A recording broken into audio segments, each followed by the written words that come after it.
God is saying, be still and wait. You're so much in a rush. You're so much, rushing things. You're not giving God time to see and know where you need to be. Waking up, trying to do a million things at once. And sometimes you find yourself not getting that one thing accomplished. That's because you're trying to take on too much that you're not ordained to take on. See, sometimes you only need to do 2 or 3 things to get to where you're going. But instead, you're trying to do 10. And you're getting nowhere. You're exhausted. You're tired. You feel useless. You feel worthless because you're using this energy and time to create a bunch of nothing. And as harsh as that may sound, it is oftentimes the truth. You do have to plan and execute and do a step-by-step for the things that you're trying to accomplish in life. When you're trying to do a million things at once, you often get little to nothing done. Rest your mind, rest your heart, rest your spirit, and let God work. Do what you need to do. Focus in, tap in. Let's not, shortcut either.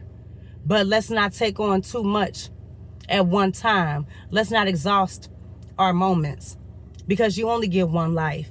And yes, it is true that you shall go and do things that are fruitful to what you're trying to accomplish. This does not mean take small steps to where it's making you stagnant, or this does not mean to just drop what you're doing right now and say, hey, I'll do it later. This just means all in all that you have to be aware and take your time when you're creating something that's special and precious. Nothing that comes about in this life is done in a blink of an eye, oftentimes. Yes, money. Yes, finances. Yes, the people that you know can get you in places and open up doors that you may not have had if you stayed at home or if you didn't connect or if you didn't go to that meeting. Don't get me wrong. But I'm speaking to the ones that are trying to do too much and have too much on their plate. Of course, there's things that we must do, and there's necessities with things that we have to have. But rest your mind and let God do the work. See, when you're arrogant and you think that you have everything together, or you think that no one can tell you anything, or you think that you can't grow even with your success, you become useless. Because then at that point, you think you know everything. You may become arrogant. And arrogance is not of God. So altogether, even if you're successful, even if you're struggling, becoming successful in whatever it is, even if it's school, even if it's a test that you have coming up, it doesn't matter. You got to plan and execute, but take your time. Stop cramming your mind. Stop overwhelming yourself. It's okay to not know it all.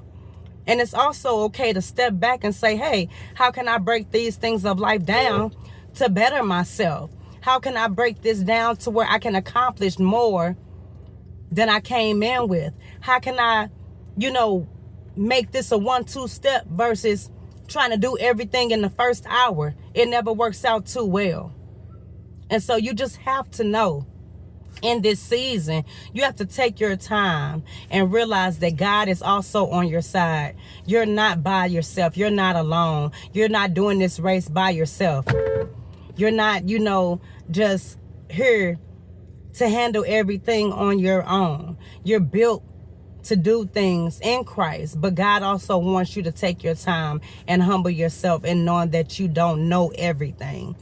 You need help. There's nothing wrong with needing help. It's okay to have a little bit more difficulty getting where you're going. You'll appreciate it more when you get there.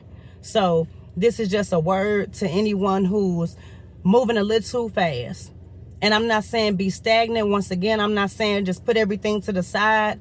I'm not saying just, ignore what you have going on and say forget it. I'm saying rest your mind and your soul spiritually and ask God for guidance, no matter how much you know, no matter how much money you have, no matter how many assets you bring in. Some stuff still can't be accomplished without God. You all be blessed.